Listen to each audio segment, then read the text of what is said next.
आपको कक्षा 4 का हिंदी व्याकरण का पाठ नंबर 2 पढ़ाने जा रही हूँ। आप ध्यान से सुनिए, ठीक है। कक्षा 4 का है पाठ नंबर 2। क्या नाम है उसका? वर्ण, शब्द और वाक्य, ठीक है।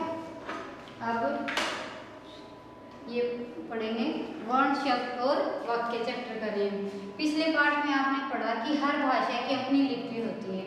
समझा था ना मैंने कि लिपि किसे कहते हैं? भाषा के लिखने के ढंग को लिपि कहते हैं। तो अपनी लिपि होती है हर एक भाषा की। किसी भी लिपि में कुछ लिखने के लिए उस लिपि के संकेतों या चिन्हों की सहायता ली जाती है। उन संकेतों को बोलते समय हम अपने मुंह से विशेष प्रकार की ध्वनियाँ निकालते हैं, ठीक है। यह ध्वनि छोटी भी हो सकती है और बड़ी भी। कुछ ध्वनियाँ इतनी छोटी होती हैं कि उनके और टुकड़े नहीं किए जा सकते हैं, अर्थात ये ध्वनियाँ भाषा की सबसे छोटी इकाई होती हैं। अब प्रश्न ये बनता है कि वर्ण किसे कहते हैं, ठीक है। भाषा की सबसे छोटी इकाई वर्ण कहलाती है। भाषा की सबसे छोटी इकाई वर्ण कहलाती है। ये वे ध्वनि चिन्ह हैं जिनके टुकड़े नहीं किए जा सकते, ठीक है। आगे है वर्णमाला। वर्ण कौन से होते हैं? वर्ण होते हैं जैसे क, ख, ग, ए, आ, सारे क्या है ये? वर्ण। और फिर उसके बाद क्वेश्चन आता है वर्णमाला किसे कहते हैं? वर्णमाला किसी भाषा में अनेक प्रकार के वर्ण होते हैं। इन वर्णों के व्यवस्थित समूह को वर्णमाला कहा जाता है। व्यवस्थित यानी कि जो उचित प्रकार से स्थित हो। जैसे क के बाद ख ही आएगा, ये नहीं कि क के बाद ग लिख देंगे, ठीक है। तो व्यवस्थित समूह को वर्णमाला कहा जाता है। हिंदी भाषा की भी अपनी एक वर्णमाला है। इस वर्णमाला में 2 प्रकार के वर्ण होते हैं। कौन कौन से? स्वर और व्यंजन। जो वर्णमाला होती है वो 2 प्रकार की होती है। कौन कौन सी? पहला है स्वर और दूसरा है व्यंजन, ठीक है। अब स्वर किसे कहते हैं? जिन वर्णों का उच्चारण करते समय किसी अन्य वर्ण की सहायता नहीं लेनी पड़ती है वे स्वर कहलाते हैं। किसी अन्य वर्ण की सहायता न लेनी पड़े उन्हें स्वर कहते हैं। हिंदी वर्णमाला में स्वरों की संख्या कितनी है? 11 है। कौन कौन से होते हैं स्वर? ए, आ, छोटी ई, बड़ी ई, छोटा ऊ, बड़ा ऊ, री, ए, आई, ओ, औ। इनकी संख्या कितनी है? 11, ठीक है। उसके बाद है व्यंजन। किसे कहते हैं व्यंजन? जिन वर्णों का उच्चारण करते समय स्वर की सहायता लेनी पड़ती है वे व्यंजन कहलाते हैं, ठीक है। व्यंजन कौन से होते हैं? जिनका उच्चारण करते समय स्वरों की सहायता लेनी पड़े उन्हें व्यंजन कहते हैं। और हिंदी वर्णमाला में व्यंजनों की संख्या कितनी है? 33, ठीक है। कौन कौन से होते हैं व्यंजन? अभी आगे देखेंगे हम।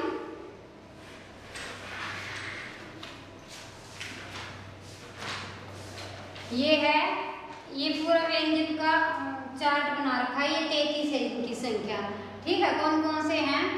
क, ख, ग, घ, अंग, च, छ, ज, झ, य, ट, ठ, ड, ढ, अण, त, थ, द, ध, न, प, फ, ब, भ, म, य, र, ल, व, श, स और स है। ये है इनकी संख्या 33। अब व्यंजन इसकी क्या परिभाषा पढ़ी थी हमने कि जिन वर्णों का उच्चारण करते समय स्वर की सहायता लेनी पड़े, ठीक है। और स्वर की सहायता कैसे लेनी पड़ती है? जैसे क है, क व्यंजन है, ठीक है। अब हम इसको कैसे बोलेंगे? क। लास्ट में ए की आवाज आ रही है ना, तो इसका मतलब क का उच्चारण करते समय हमें स्वर की सहायता लेनी। जितने भी व्यंजन हैं ये सब में स्वरों की सहायता लेनी पड़ती है। जैसे क, ख, ग, सब में ए की आवाज आ रही है, तो इसको कैसे लिखा जाएगा? क को जैसे अगर हम उससे हमें स्वर की आवाज हटानी है तो इसके नीचे हलंत लगा देंगे। इसका मतलब ये आद्याक्षर है, इसमें स्वर की आवाज नहीं है। और इसके साथ अगर हम स्वर मिला देंगे तो क्या हो जाएगा? ये क पूरा हो जाएगा, ठीक है। ये आधा क माना जाएगा। और इसके साथ ए की आवाज मिलाएंगे क, प्लस अ तो बन जाएगा क। ठीक है, ऐसे होता है ये व्यंजन है और व्यंजनों के साथ स्वरों की सहायता लेनी पड़ती है तब व्यंजन पूरे बनते हैं। ठीक है, समझ आ गया बेटा? अब आगे देखो नेक्स्ट पेज पे।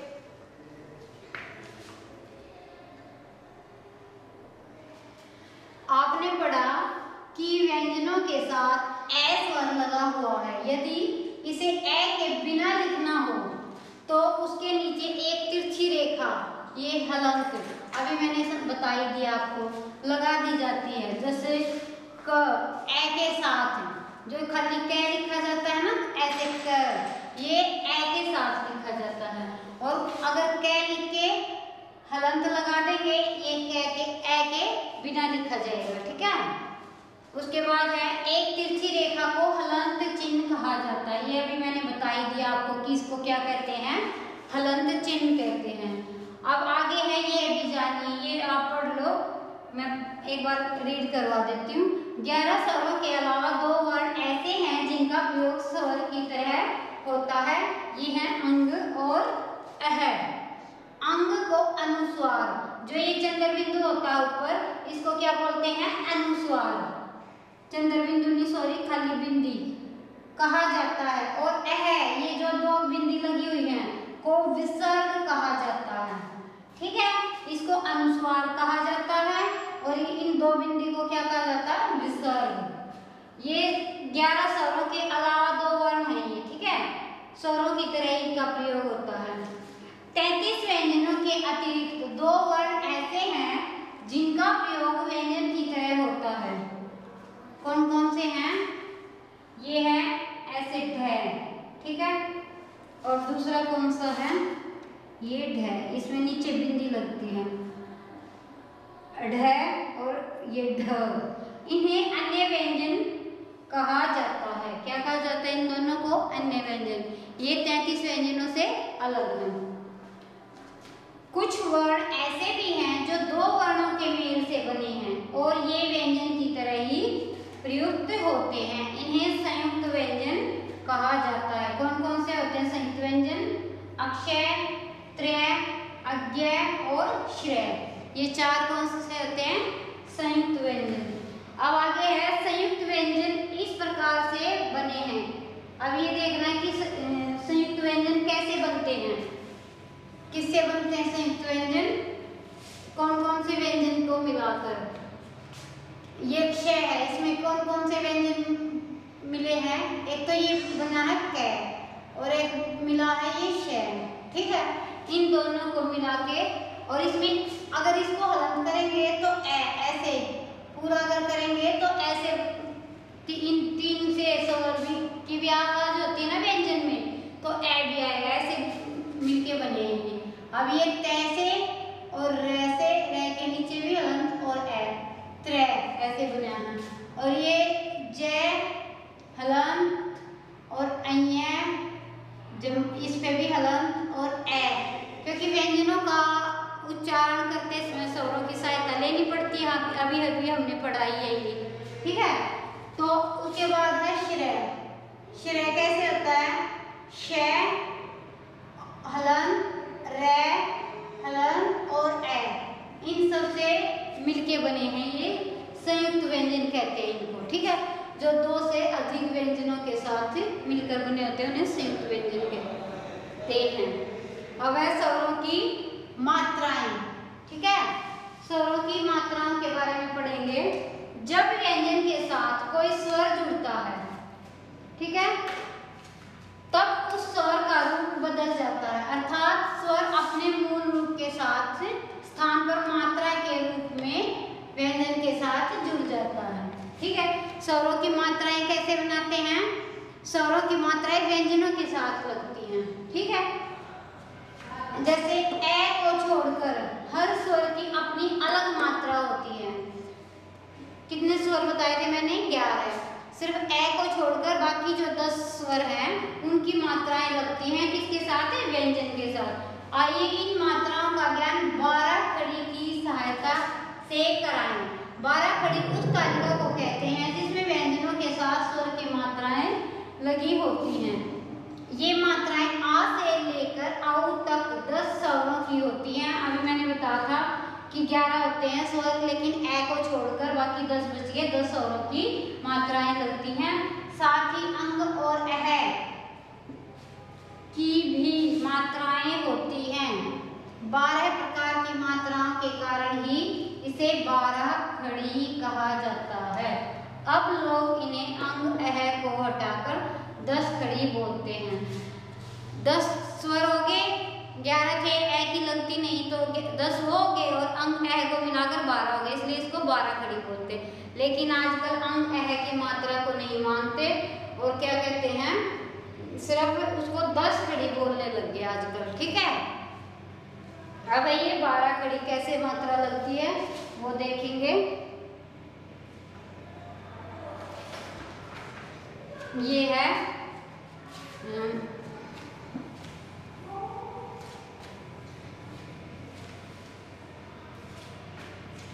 ये क का क है, ए की तो मात्रा लगेगी नहीं, इसमें तो ए की आवाज वैसे आ रही। क का की कु कु कु। जो छोटी की मात्रा होती है वो थोड़ी छोटी होती है, बड़ी की थोड़ी लंबी, जैसे की और कु। ये कु और ये कु थोड़ी लंबी आवाज। के कौ कई को कौ। और ये अंग की बिंदी लगी इस पे, कम कह। ठीक है, ऐसे ही ख की है, ग की है और घ की है। ठीक है, ऐसे ही सभी व्यंजनों के साथ स्वरों की मात्रा लगेंगी। ये देखो आगे दे रखा, ये च के साथ है छ ज झ ट ठ ड ढ ण त थ द ध न, सभी के साथ स्वरों की मात्रा लगा के दिखा रखा। ये आगे दे रखा फ फ ब भ म य र ल व श स और स है। ये जितने भी व्यंजन है सबके साथ वही सेम मात्रा रिपीट की गई है, सारी की सारी 12 की 12 मात्राएं लगाई गई हैं। ठीक है, ये व्यंजनों के साथ भी लगा के दिखा, संयुक्त व्यंजनों के साथ लगा के क्ष त्र ज्ञ और श के साथ सेम उसी प्रकार से। ठीक है, अब आगे जानते हैं चंद्र बिंदु की भी मात्रा होती है। व्यंजन में चंद्र बिंदु की मात्रा इस प्रकार से जुड़ती है। कैसे होती है चंद्र बिंदु? ऐसे। ठीक है, ये ऐसे चांद की तरह बना के ऊपर बिंदु, इसको बोलते हैं चंद्र बिंदु। जैसे है प्लस चंद्र बिंदु हैं। जैसे लहंगा, ये ऊपर चंद्र बिंदु आ गया लहंगा। ठीक है, क और आ और इसके ऊपर है चंद्र बिंदु का। जैसे कांच में, ये कांच है ना, इसमें भी चंद्र बिंदु आ गया कांच। इसका उच्चारण जो चंद्र बिंदु है, इसका उच्चारण मुख और नासिका दोनों से किया जाता है। ठीक है, अब आगे संयुक्त अक्षर पढ़ेंगे। ठीक है, संयुक्त अक्षर।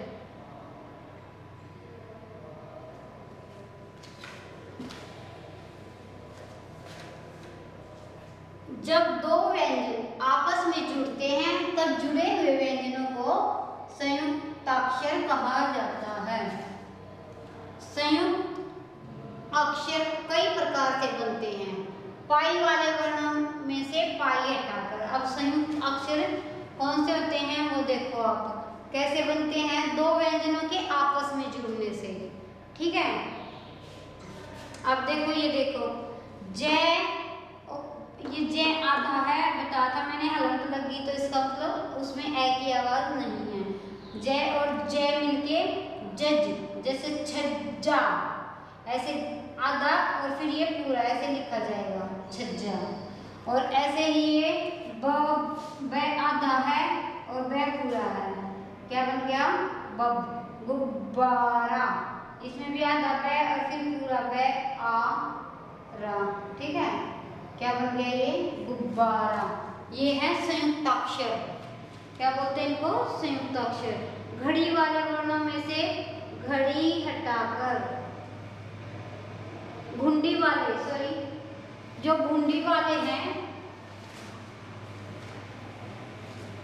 ये है घुंडी वाले, वाले वर्णों में से घुंडी हटाकर, जैसे क और क मिला के क्या बन गया, आधा क, कप, पूरा क दोनों मिला के बन गया मक्का। और ऐसे ही क और ख मिला के मक्खी। ठीक है, बिना पाई या घुंडी वाले वर्णों में हलन चिन्ह लगाकर। ये तो था जो घुंडी वाले, जैसे कै है ना, कै, इसमें ये इधर घुंडी सी लग गई ना, तो वो घुंडी हटा देंगे, ऐसे लिख देंगे, ये इधर मोड़ेंगे नहीं इसको, ये घुंडी वाले अक्षर हो गए, इसको क्या कहेंगे, आधा कै, घुंडी वाले अक्षर। और ऐसे ही यहाँ पे कै को याद किया है। आगे बिना पाई या घुंडी वाले वर्णों से हलन चिन्ह लगाकर, ये अब देखेंगे हम आगे नेक्स्ट पेज पे। ये देखो जो बिना पाई वाले हैं, जैसे ग है ये, इसमें पाई नहीं लगती ग, इसको आधा कैसे लिखेंगे, इसके नीचे हलंत लगा देंगे, आधा हो जाएगा ये। जैसे ड और ढ, तो क्या बन गया, बुढ़ा, दोनों को मिला के ये वर्ण बन गया बुढ़ा, सॉरी वर्ण नहीं शब्द। ट और ट, जैसे भुट्टा। ठीक है, आइए अब रे का प्रयोग सीखें। ये तो हमने वर्णों के वर्णों से संयुक्ताक्षर बनाने सीखे थे। अब हम रे का प्रयोग सीखेंगे। रे के कितने प्रयोग होते हैं, ठीक है। जैसे अरुण और रुपेश सड़क के किनारे खड़े थे, उनके पास एक ट्रक आकर रुका। ट्रक के चालक का नाम क्या था, प्रदीप था। उसने शहर जाने का मार्ग पूछा। अब ध्यान से देखो, अरुण, इसमें ऊ की मात्रा रे के बगल में लगी है। जैसे ये रे है और मात्रा कहाँ पे लगाई होगी, इसके नीचे तो नहीं लगती, रे के नीचे, इसकी मात्रा लगेगी इसके पीछे, ठीक है, बगल में उसकी। जबकि अन्य वर्णों में ऊ की मात्रा नीचे की ओर लगती है। रुपेश, इसमें बड़े ऊ की मात्रा रे के बगल में लगी है, जबकि अन्य वर्णों की में ऊ की मात्रा नीचे। बाकी जितने भी, जैसे कै के साथ ऊ की मात्रा लगानी है तो ऐसे हो जाएगा कू, और यहाँ अगर बड़े ऊ की लगानी है तो ऐसे लग जाएगी, ठीक है। अब जो बड़ा ऊ है उसके साथ जो मात्रा लगेगी वो ऊ, रे के साथ जो मात्रा लगेगी बड़े ऊ की, जैसे रे लिख दिया, ठीक है, उसके पीछे बड़े ऊ की मात्रा, छोटे ऊ में खाली ऐसे और बड़े ऊ में ऐसे करके ऊ की मात्रा लग जाएगी, ठीक है।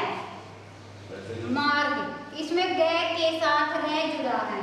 रे जब किसी व्यंजन के साथ जुड़ता है तब रे का रूप इस तरह, इसी प्रकार का हो जाता है। इस रूप को रेफ कहा जाता है। क्या कहते हैं इसको, जब ऊपर रे लगाते हैं, जैसे यहाँ मार्ग शब्द में ऊपर रे लगा रखा है, इसको क्या बोलते हैं, रेफ, ठीक है।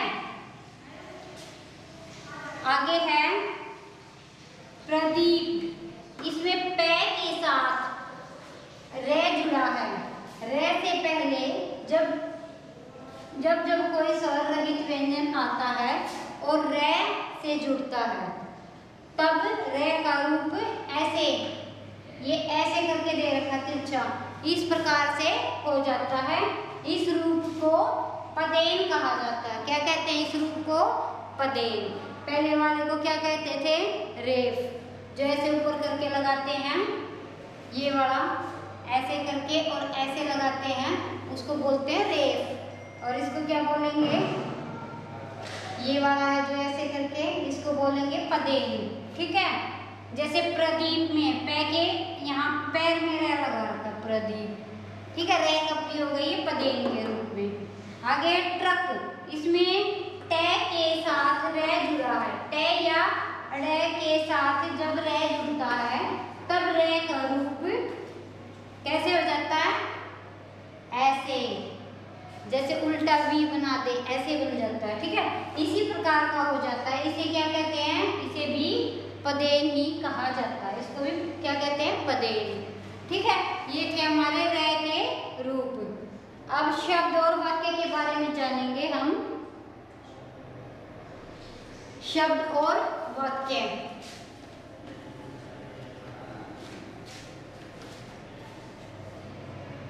अब अभी तक आपने स्वरों और व्यंजनों के बारे में जाना, ठीक है।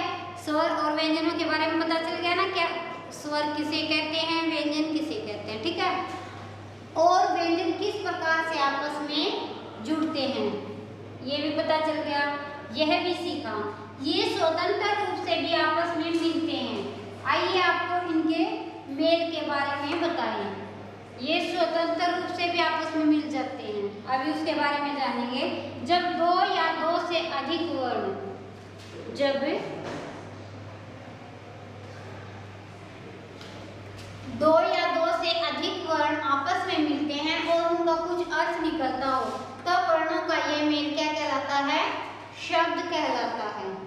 जैसे ये बड़ी ई है और इसमें ख मिला दिया, ईक, ईक क्या बन गया ये, ईक। अब क व्यंजन है, मैं है, ल है, इन तीनों को इकट्ठा करके मिला दिया, क्या बन गया, कमल। ए है स्वर, ये है व्यंजन, व्यंजन व्यंजन। अजगर क्या बन गया, अजगर।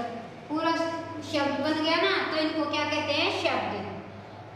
क्या कहते हैं इसको, शब्द कहते हैं। अब आएगा वाक्य किसे कहते हैं, ठीक है। अब देखो, जब दो या दो से अधिक शब्द आपस में मिलते हों और उनका कुछ अर्थ निकलता हो, तब शब्दों का यह मेल क्या कहलाता है, वाक्य कहलाता है, ठीक है। जैसे निधि आई, निधि और आई दो अलग अलग वर्ड हैं, ठीक है। और दोनों को मिला देंगे तो क्या बन जाएगा, पूरा वाक्य बन जाएगा कि निधि आई। मदन, पाठशाला और गया, ये तीन क्या हैं, शब्द हैं, अलग अलग शब्द हैं। इनको अगर हम इकट्ठा लिख देंगे तो एक पूरा वाक्य बनेगा, पूरा अर्थ देगा वो, मदन पाठशाला गया, ठीक है। अब आगे है शब्द एक वर्ण का भी हो सकता है, जैसे मैंने कहा था न, ये क्या है, शब्द एक वर्ण का भी हो सकता है। जैसे न शब्द, न है, ये पूरा शब्द है अपने आप में इस वाक्य में, ठीक है। इसमें न एक शब्द है, ये लेकिन न खाली एक वर्ण है नहीं, यहाँ पे मैंने कहा था ना, ये पूरा शब्द है। वाक्य एक शब्द का भी हो सकता है, जैसे जाओ, ये पूरा वाक्य बन रहा है, जाओ, पूर्ण अर्थ दे रहा है कि यहाँ से जाओ, ठीक है, जाओ। ये तो हमारा चैप्टर नंबर 2 जो हमारा कंप्लीट हो गया है। अब हम इसका अभ्यास करेंगे, ठीक है। वैसे तो मैंने पूरा चैप्टर पढ़ा दिया है, आप खुद भी कर सकते हो, लेकिन चलो मैं करवा देती हूँ। यहाँ पे क्या बोलने की बारी है, ये तो वर्ड दे रखे, जैसे वर्ण है, इसको क्या कहते हैं अंग्रेजी में, लेटर, स्वर को वोवल, ठीक है। ये आप खुद रीड कर लेना। अब नेक्स्ट क्वेश्चन पे चलते हैं।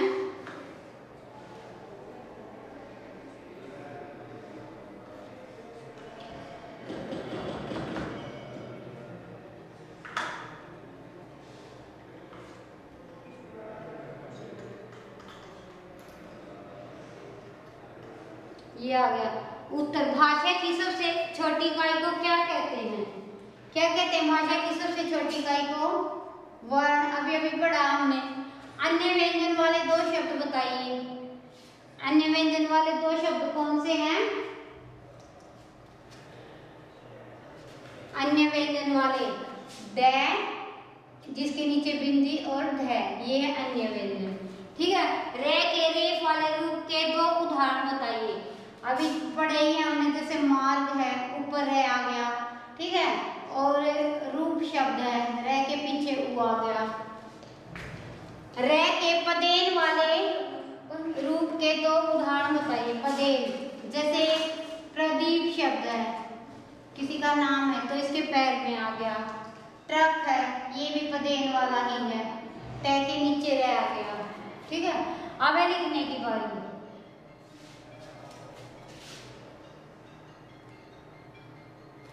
अब उत्तर लिखने हैं इनके। किन वर्णों के उच्चारण में ए की सहायता लेनी पड़ती है, किन वर्णों के उच्चारण में लेनी पड़ती है ए की सहायता, व्यंजनों के उच्चारण में, ठीक है, व्यंजनों के उच्चारण में। संयुक्त व्यंजन किस प्रकार बने हैं? किस प्रकार बने हैं? दो वर्णों के मेल से, दो व्यंजनों के मेल से, सॉरी, दो व्यंजनों के मेल से लिख लो तो उसमें स्वर भी है, या फिर हम लिख सकते हैं दो वर्णों के मेल से, ठीक है। शब्द किसे कहते हैं? किसे कहते हैं शब्द? दो या दो से अधिक, दो या दो से अधिक वर्णों के मेल को, वर्णों के मेल को क्या कहते हैं? शब्द कहते हैं, ठीक है। अब है वाक्य किसे कहते हैं? दो या दो से अधिक, दो या, सेम ऐसे ही लिखा जाएगा, इसमें सिर्फ वर्ण आ जाएगा, वर्णों के मेल को शब्द कहते हैं और इसमें शब्दों के मेल को वाक्य। दो या दो से अधिक शब्दों के मेल को, दो या दो से अधिक शब्दों के मेल को, शब्दों के मेल को वाक्य कहते हैं, ठीक है। समझ आ गया? अब नेक्स्ट पेज आगे चलते हैं, ये वाला।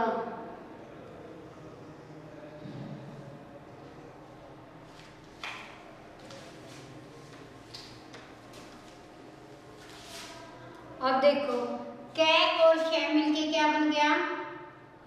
ये अक्षय, ठीक है। तय और रै मिलके त्रय, जय और अय मिलके ये अज्ञ, और शय और रै मिलके श्रेय, ठीक है। अब ये कै और तय मिलके, ये कै आधा और तय पूरा है, तो ऐसे लिखा जाएगा, तय और कै, ये तय आधा और कै तक, ये जज ऐसे, और ये शय आधा और ऐसे, ठीक है। अब है वर्णों के सही मेल से शब्द बनाइए। अब ये अलग अलग वर्ण दे रखे, इनको आगे पीछे कर रखे हैं, हमें इनको सही सीक्वेंस में लगाना है। जैसे पल, वो यहाँ पे मिस्टेक दे रखी है, रे नहीं आएगा, ले आएगा, तो क्या बनेगा? पलवल शब्द बन जाएगा इससे, ठीक है। और यहाँ पे रकतब, इनको मिला के क्या बनेगा? आगे पीछे दे रखे हैं, सही वर्ड जो अर्थ देता हो, क्या बनेगा? कर्तब, ठीक है, कर्तब। आगे है रे मटर, क्या बनेगा? मटर, पूर्ण अर्थ दे रहा है ये शब्द। ये है नम, क्या बनेगा?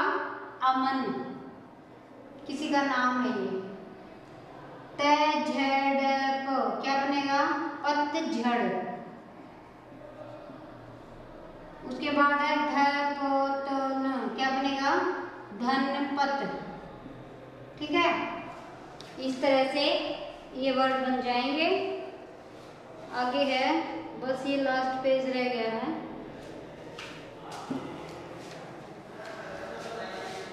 अब हम करेंगे सही उत्तर चुनिए। रमा गई बाजार, आज इनके मेल से एक बना वाक्य है। क्या वाक्य बनेगा इससे?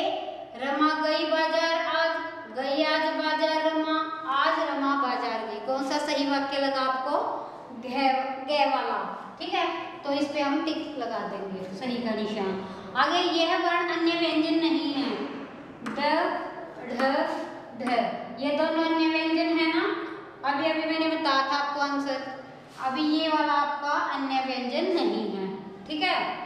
आगे है हिंदी वर्णमाला में कितने व्यंजन हैं? कितने व्यंजन हैं? 11 हैं? नहीं, 11 तो स्वर होते हैं। 33 या 44? 44 भी नहीं है, 33 है, ठीक है। आगे है करने की बारी,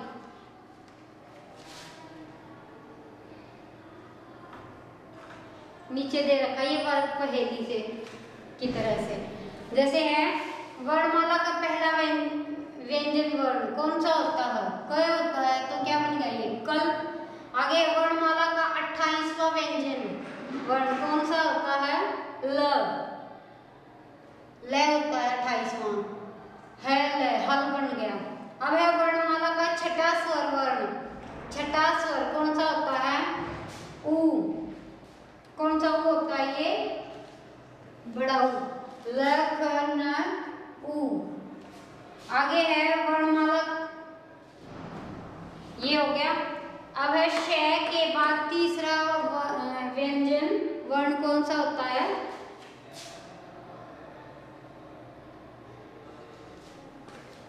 वर्ण श के बाद है आता है, शहर, ठीक है। और वर्णमाला का 8वां स्वर वर्ण, 8वां स्वर वर्ण कौन सा होगा?